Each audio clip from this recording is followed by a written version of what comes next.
During this holiday break, we're sharing an episode from the podcast series Our Common Nature, produced by our friends at WNYC. When the world stopped in 2020, cellist Yo-Yo Ma started thinking about how music can reconnect people to the natural world, and how story and song can help us grapple with America's complicated history. Our Common Nature is a 7-episode series where Yo-Yo Ma travels around the country to make music and meet people who have deep connections to the earth. In this episode, host Ana González joins Yo-Yo in the Smoky Mountains of North Carolina to tell 2 stories of people who are reclaiming their connections to the land. Pop a wheelie, Ana. I'm doing it. Can you hear? I'm popping a wheelie. There's a path in the Great Smoky Mountains National Park that's closed to cars every Wednesday of the warmer months. And today, the last Wednesday in May, my producer Alan and I are riding some bikes into the park. This is idyllic. Like when I imagine a country escape, it is this moment. Even when things get a little bit more wild than I'm used to. There's a bear right down near this white truck, too. Really? Yeah. American black bear, real one. You're going to ride right by him quickly. All right. You ready to roll? We make it down to a gravel path that cuts between 2 open pastures where horses are grazing. And waiting for us is some real danger. So, Lisa. Yes, sir. Are you going to do it? I'll do it. Yo-Yo Ma is leaning against a park ranger's bike with his cello, backdropped by buttercups, blue skies, and green mountains. So I came here last year, and it was so beautiful, and we thought we'd come back again.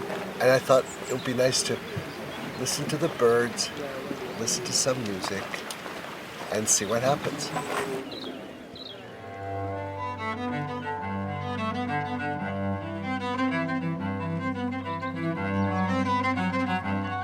Only the park rangers knew that Yo-Yo was going to be here on this day at this time, because Yo-Yo wanted to play for the folks who always come here, who were going to be here anyway.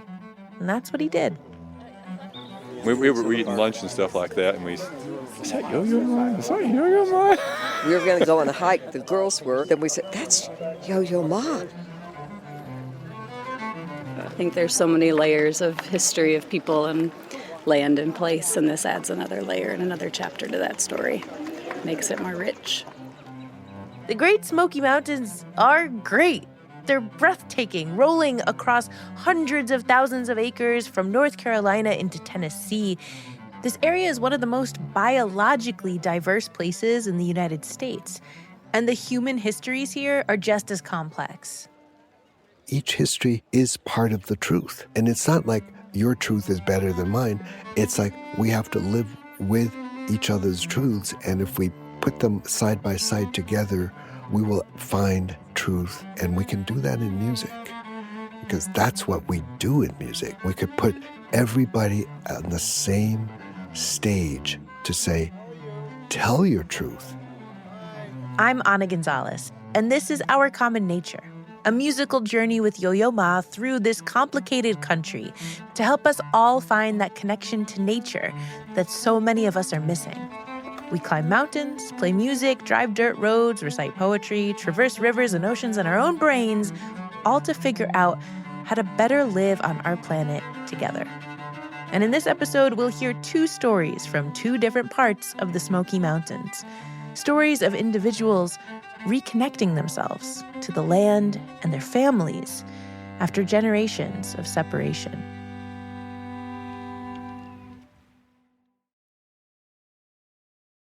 I come from a really big family. How big are we talking? Golly, my great-grandma probably had at least 100 great-grandchildren. Whoa. Like tons. This is Lavita Hill. She grew up in the small town of Cherokee, North Carolina. And like the name suggests, Cherokee is home to the Cherokee people. The Eastern Band of Cherokee Indians owns this town within the Great Smoky Mountains. Lavita is Cherokee and works in tribal government, but she doesn't always feel all that Cherokee. I almost feel like because I'm Native American, I should just be able to speak the language. It should just be so easy.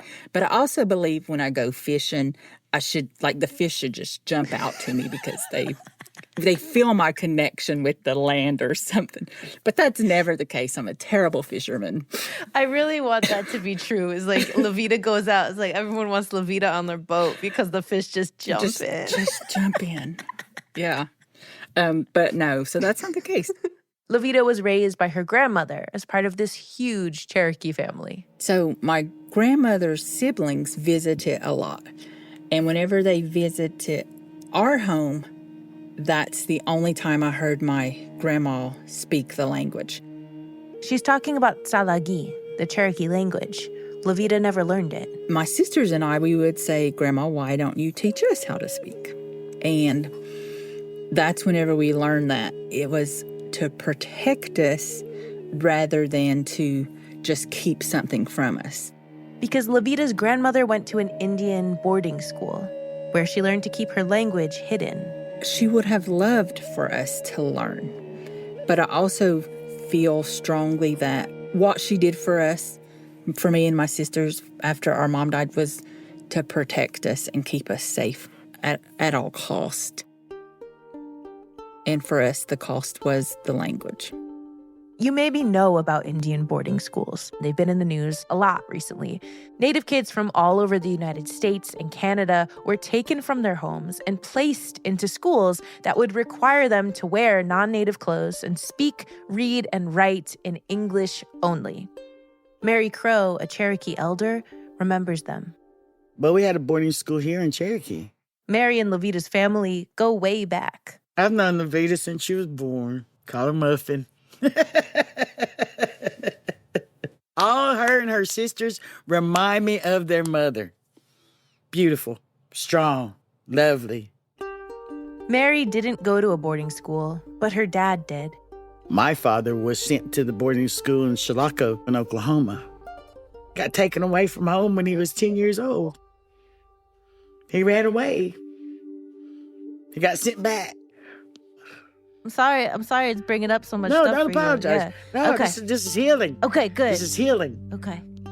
Because it's allowing you to see. Yeah. That's what we call generational trauma. The kids who went to boarding schools were punished if they showed any expression of their culture.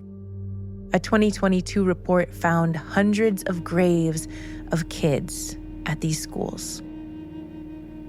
Our people never agreed to anything. We were forced to assimilate and acculturate. If not, we would have got annihilated.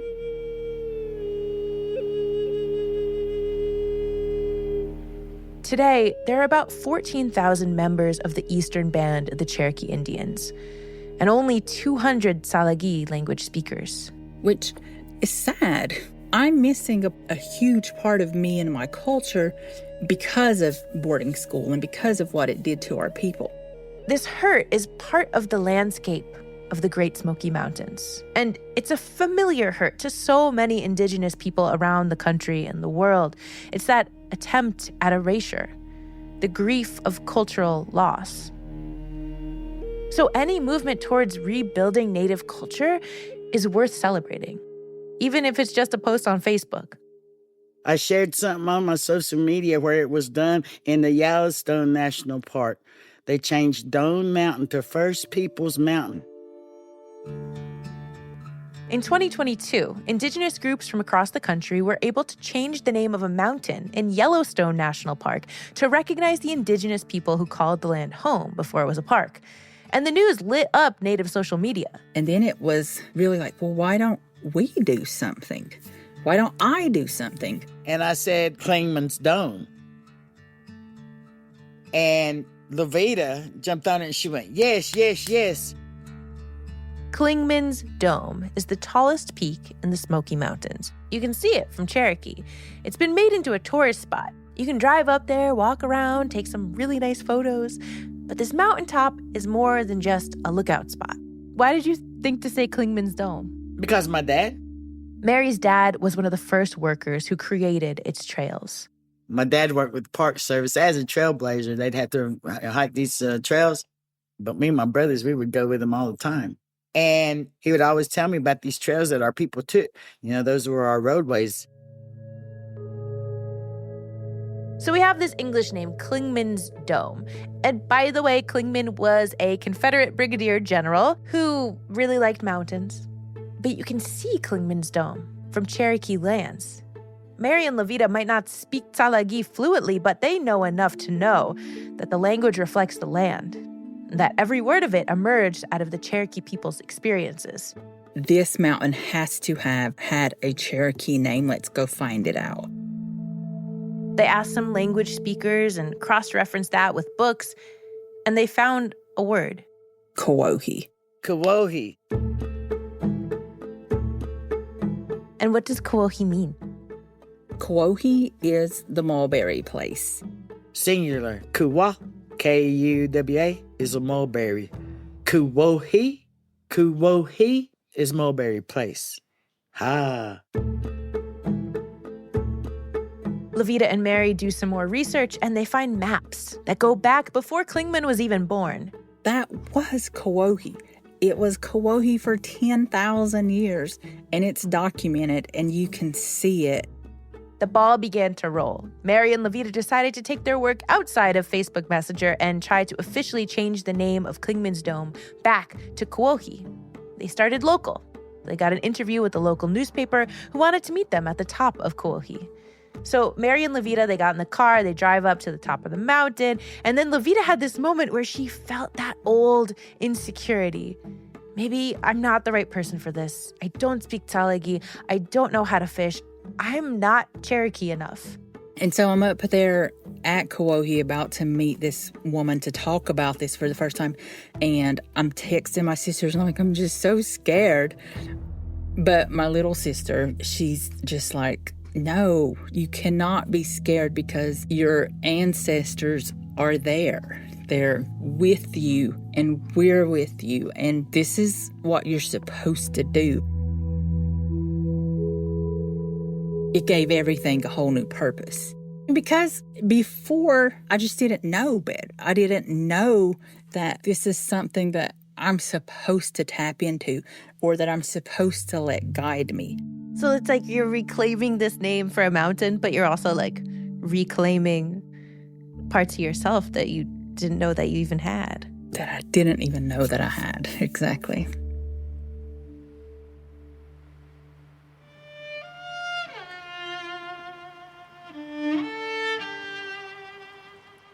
So when I heard that that name change was going to take place, I thought, wow, I want to not only go there, but to sort of see what people think. And that's where the storytelling comes in. And so you went to the top of Kowohi and you played there. To just passers-by, Lavita was going to tell stories and how the Cherokee people have always thought of that mountain as a spiritual location where people go to open up a porthole into a wider universe. And then passers-by can experience a little bit of that. Yo-Yo is at the top of Kowohi at an overlook. Lavita's there too, in traditional Cherokee dress, with the great Smoky Mountains all behind her. For well over 99% of the time, human beings have occupied this place. This mountain has been called Kowohi, the mulberry place.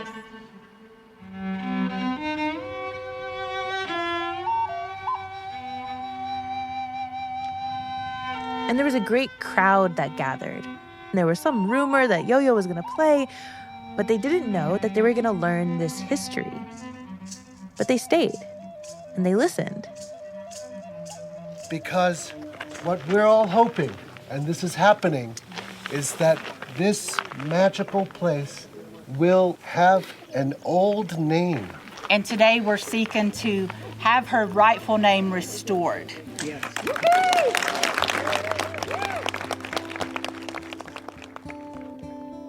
Kowohi is just one word. It's not a resurrection of an entire language. It doesn't undo any past wrongs, but knowing one word unlocks a door to understanding the Smoky Mountains in a way that Clingman's Dome could never do.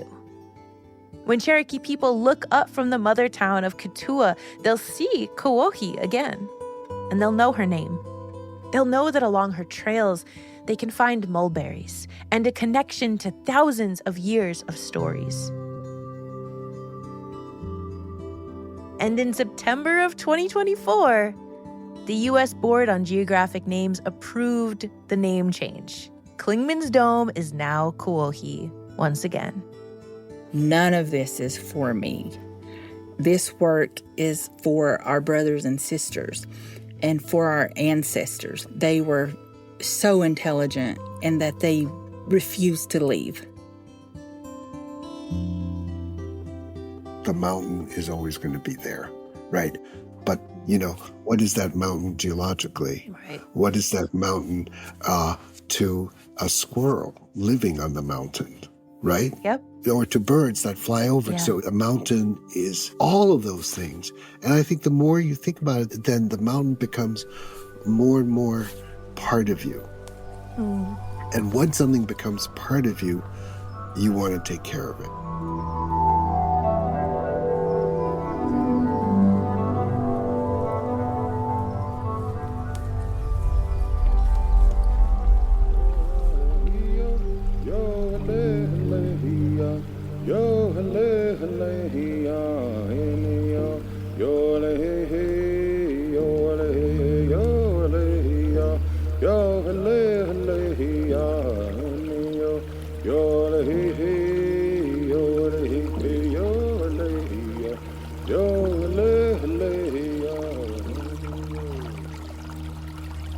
There's another spot we have to go to begin to understand the Smokies.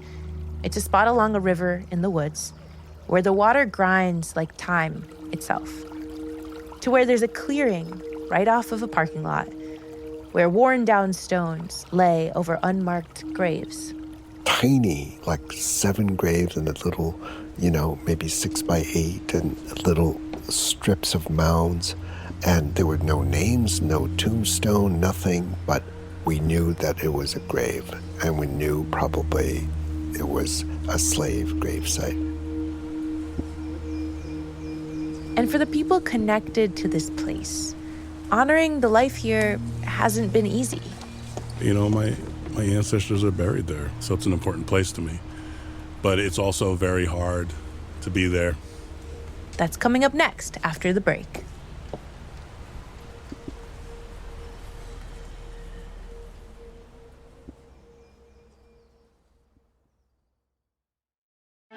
I went with Yo-Yo Ma to the top of the highest peak in the Smoky Mountains. The Cherokee people had always thought of that mountain as a spiritual location to open up a porthole into a wider universe. I'm Ana González, and I've been traveling with Yo-Yo Ma around the country and meeting people like Lavita Hill, who's on a mission to change this mountain back to its Cherokee name. Kawauhi is the mulberry place. Listen to Our Common Nature from WNYC wherever you get podcasts. It takes about 45 minutes and more than 6,000 feet of descent to drive from the top of Kawauhi to another part of the Great Smoky Mountains National Park, Mingus Mill. It's less popular than Kawauhi, so when my producer Alan and I arrive, we have the place to ourselves. So we're standing next to this old-looking part of a mill. I don't even know what it would be called. It's wood, and it's kind of like a bridge, and it goes into the river. And it's attached to this, I guess what is and was the mill.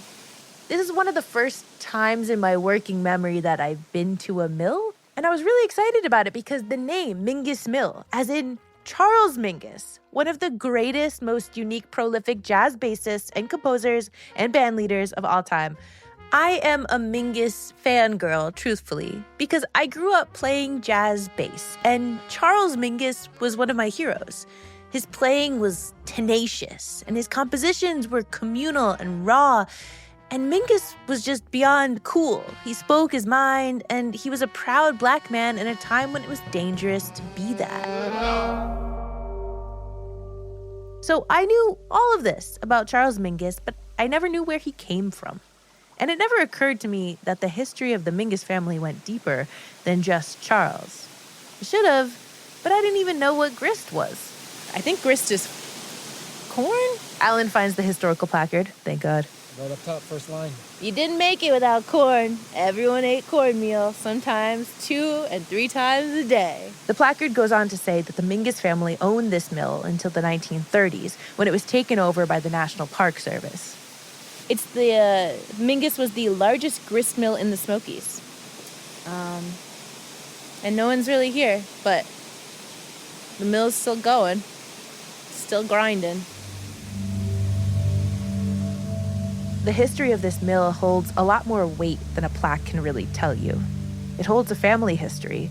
And like you might know, family isn't always comfortable.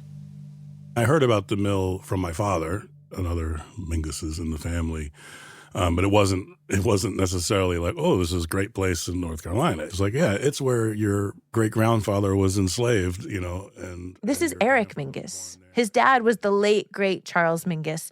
But to Eric, Charles was just his dad and his first music teacher.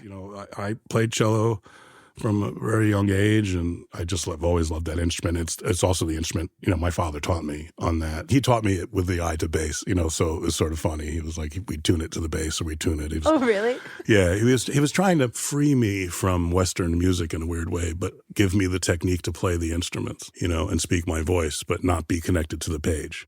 Eric has applied that freedom and ear for improvisation to a bunch of different instruments, but most of his professional musical career has been as a singer. I was on a path towards opera, and I had met with a couple of other African-American opera singers, and they were like, yeah, it's not easy. It's hard to get roles. They'll keep giving you Othello, but they won't give you other ones. And, I don't have control over how people see me. See, Eric's mom was white, and his dad was black. His family is all different complexions. So Eric has spent his whole life having his race decided by the people who look at him. I mean, when I was born and when I was raised, I was a young black child, but then everybody starts, deciding what you are. And I kind of know I'm saying it, so I've just stopped saying. But when your family's rooted in slavery and the enslaved, it's very American. Eric's complicated relationship to race and history and his family is very American, and it's distinctly Black American. The thing about not being able to go back, your history is cut off because someone enslaved you and their incentive was to disconnect you from anything. So a lot of African Americans don't know where they're from originally. There is no land that they can connect themselves indigenously to. So Eric knew his great-grandfather was enslaved at the Mingus Mill, and he was okay leaving it at that. He didn't learn too much more. He didn't want to visit. For some, digging into this history can be really emotionally draining. But Marcus West sees things a little bit differently. Being Black American, I think it's pretty cool to find yourself, and love all of who you are. Marcus West works as a butcher, but in his spare time, he loves researching his family's history in Western North Carolina. The more research you find out, the more you find yourself. That's the way I see it, yeah. Marcus has lived practically his entire life within 20 miles of Mingus Mill. He kind of figured out his family had some tie to the mill because the Black community of Western North Carolina is small and tight-knit, but he didn't know for sure. Those older folks was here when I was younger, and I would sit at the table. I couldn't go out and play with nobody, I was want to go play with kids. But no, you sit here, so I had to listen to all the old folks and stuff. And that's kind of what got me really started with history. There were a lot of mysteries in Marcus's family tree. He grew up hearing about all of these great uncles he had. Uncle Frank, Uncle John, Uncle Shan, and Uncle Charles. Charles Mingus Sr.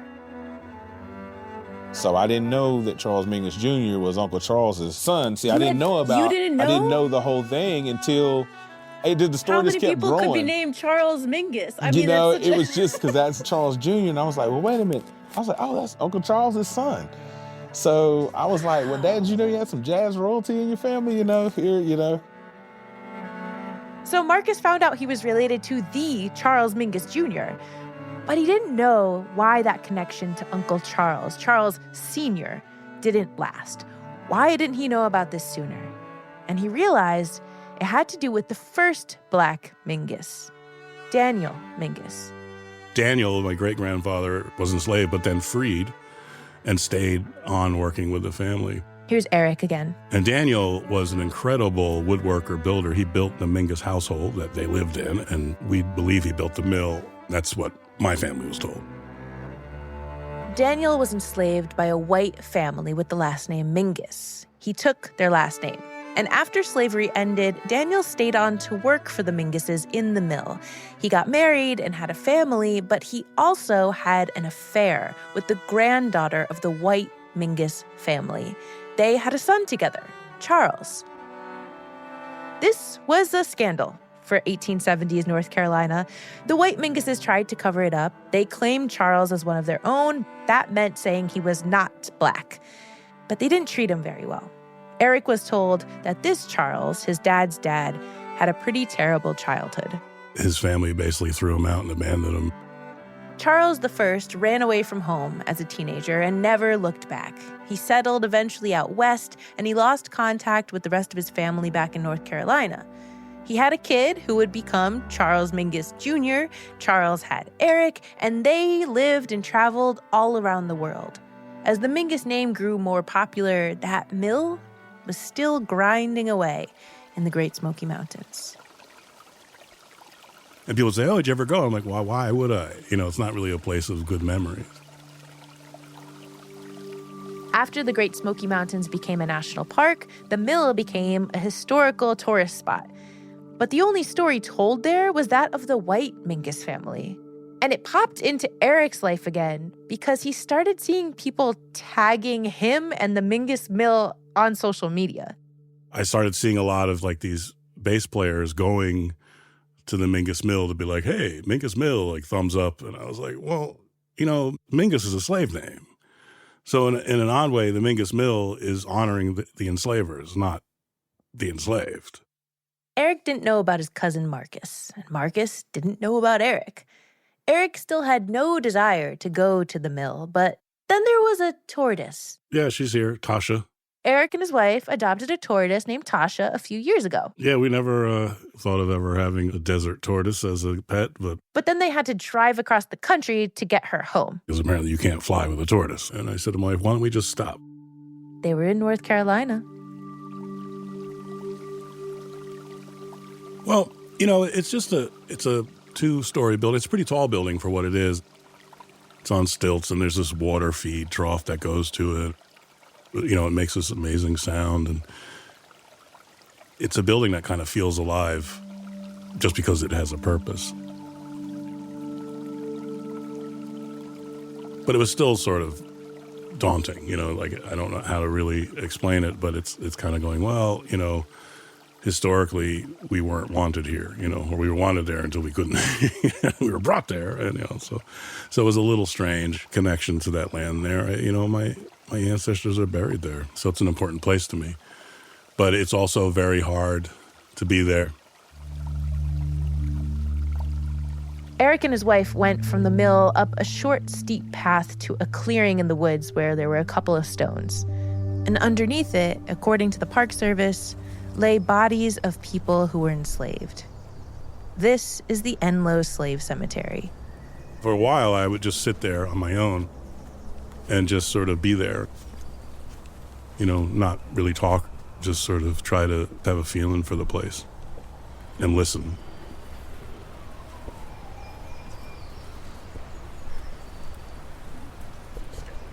The Parks Department started telling people about the slave cemetery. That's where Marcus West, Eric's cousin, found out about it. He would go there by himself. You know, I know it sounds weird, but I'll go up there and just say my piece a little bit. With me, it goes back to the fields. I mean, I've always been a kind of spiritual guy with that. I think that's something that my mother kind of brought to me years ago when I would go down to the plantations. And I remember she would watch me, and then she was like, you feel it, don't you? And I didn't know. I was like, well, what do you mean? She said, you feel your heritage. And I was just like, that's it. There's been this myth about slavery wasn't present in Appalachia. This is Cassius Cash. He's the 16th superintendent of the Great Smoky Mountains National Park. because the mountains landscapes being unsuitable for large-scale plantation farming, if you will, which is how it's usually considered to have enslaved people working. But Cassius, who's also African American, says that's not true. When we first started this project, we went to local communities to talk about, hey, have you ever heard stories about African Americans being in the Smokies? We did community meetings, and I thought maybe 1 or 2 people would show up at these meetings. The room was packed at each one of these meetings to talk about it. And that's what I want people to remember, is that it's important for you to know, because this country is built off of the shoulders of all of us. And the moment that we leave 1 or 2 of us out of that story is not letting this country be in her full glory. All right, so this one is commemorating the Slave Cemetery. Mm-hmm. So, all 3? 1? Yep, 2, 3.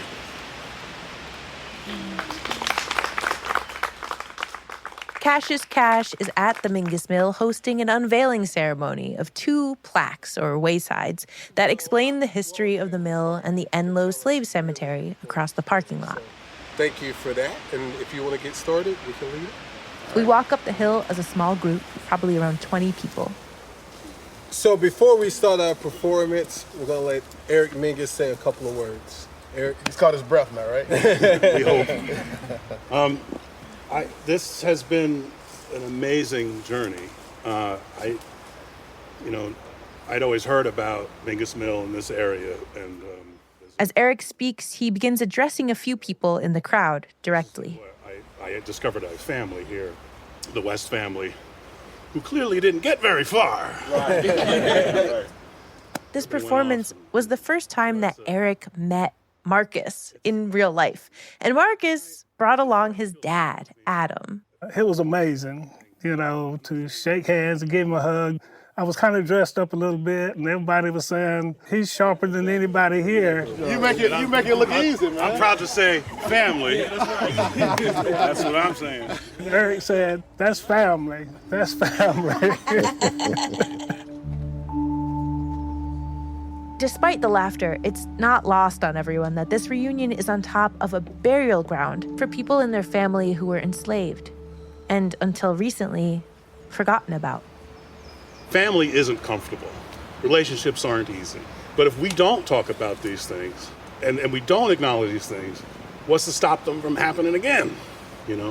Sorry, I'm staring directly at my family, which this is nice to have. Thank you for being here, one of my most vulnerable moments. Eric steps back to stand with Yo-Yo, who has his cello set up behind the unmarked mounds. From here,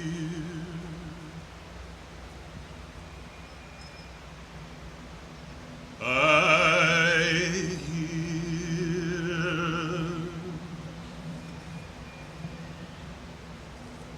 the water feed,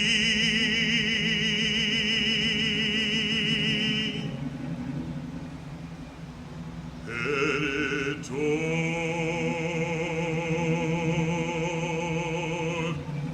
the mill. That was a special moment to me because it was the first time truly hearing his voice, and I could still hear his father. It's a unique sound, Was on this ground,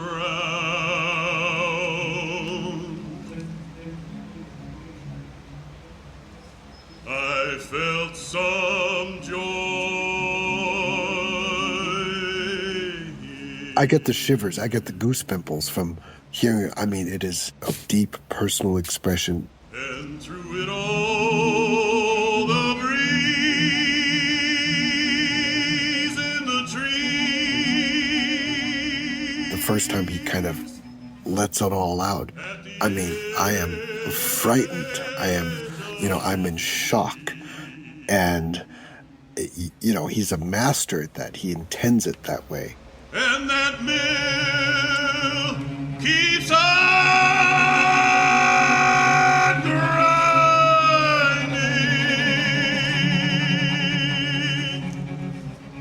like it does my bones.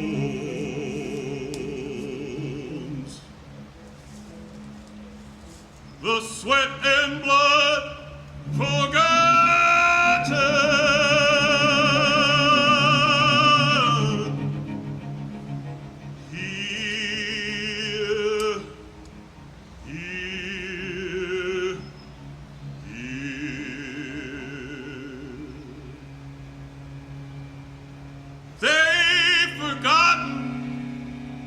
is buried here. Each of us left here alone,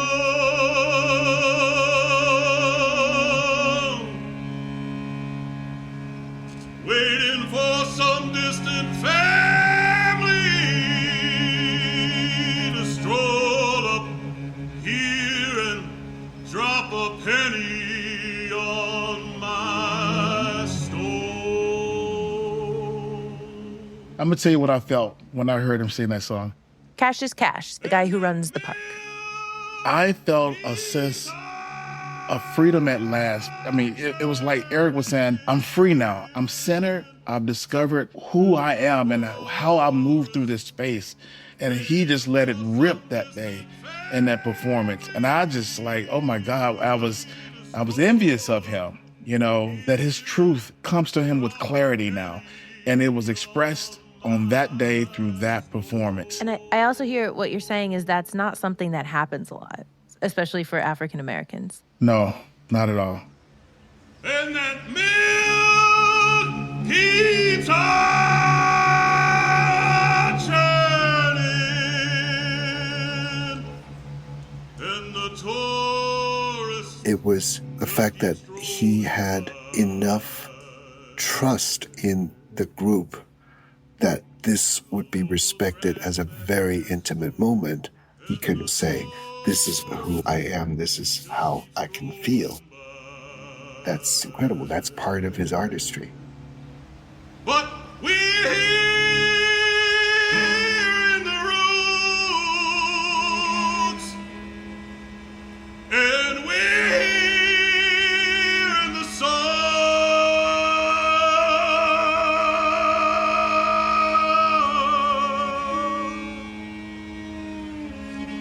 And we pray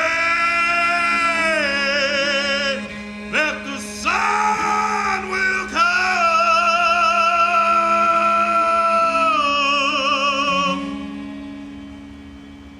and heal us and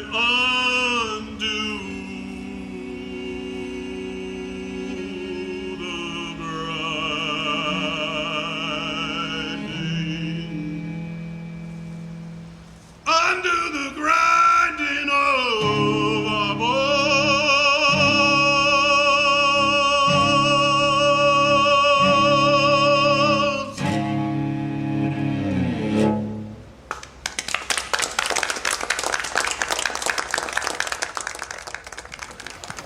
I'm never going to forget this. I'm certainly not. And your family, so close, and through your music and through nature, you transcended time and place into one moment that we can share together. Nothing else does this. There's a line in Eric's song that struck me really hard. We're here in the roots, and we're here in the soil.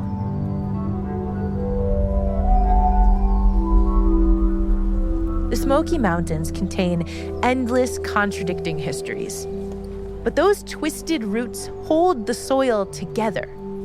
They bind together the ground we get to walk on, the stories we tell, and the songs we sing. By reclaiming that connection to nature, no matter how messy, Eric and Lavita are planting their feet in the history and the future of this country. And so it feels fitting to play one more song from our trip to the Smokies. I shall not be moved. I shall not. A few days after we went to Crowe and Enloe on the North Carolina side of the mountains, Yo-Yo played a concert in Knoxville, Tennessee. To run, I shall not be moved. Let me sing that one more time, because y'all know this, right? You're hearing Rhiannon Giddens and Eric Mingus with a band that's made up of musicians from all over Appalachia. There's like 10 people on stage. Some of them are Yo-Yo's oldest friends, like Chris Thiele and Edgar Meyer. But then you got Jarrett Wildcat, a Cherokee flautist who's also Mary Crowe's nephew. And everybody is singing, I Shall Not Be Moved. Beautiful. Climbing Jacob's ladder, I will not be moved. Climbing Jacob's ladder, I will not be moved. Just like a tree that's been planted by the water, I shall not. There's never going to be a single song or a single story that represents a place. But all of these musicians coming together and singing this song in front of thousands of people, it felt like we did what Yo-Yo said to do. We put everybody on the same stage to say their truths. And listening to the different twang in every voice as it echoed over the crowd, it felt like the truth became bigger. Like the verses of a song, or the mountains in a range. You take one away, and it becomes a different thing. Less strong, and less true.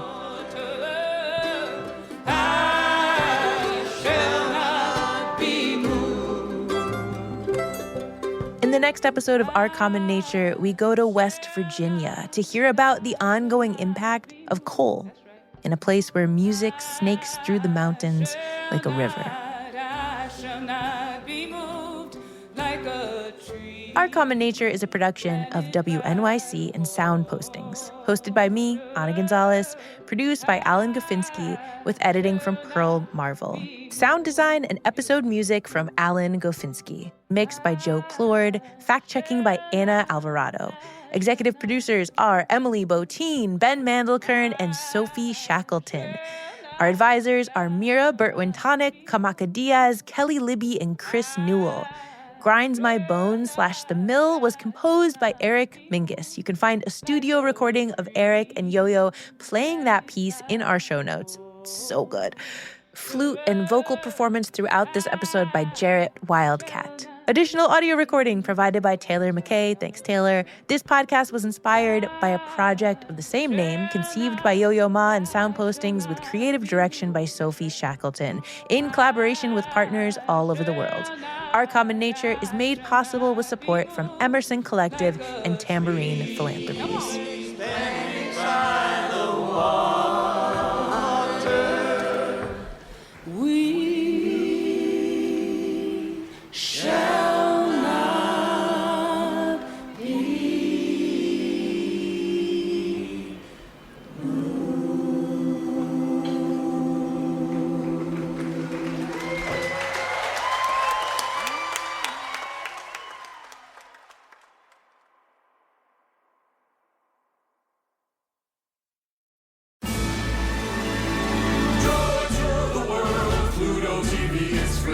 With all the best movies, the holidays are brutal. So if you're feeling frugal, stream Pluto TV, stream Pluto TV, stream Pluto TV for free. Stream blockbuster hits like 21 Jump Street, Ted, The Expendables, and so much more on Pluto TV. Stream now, pay never.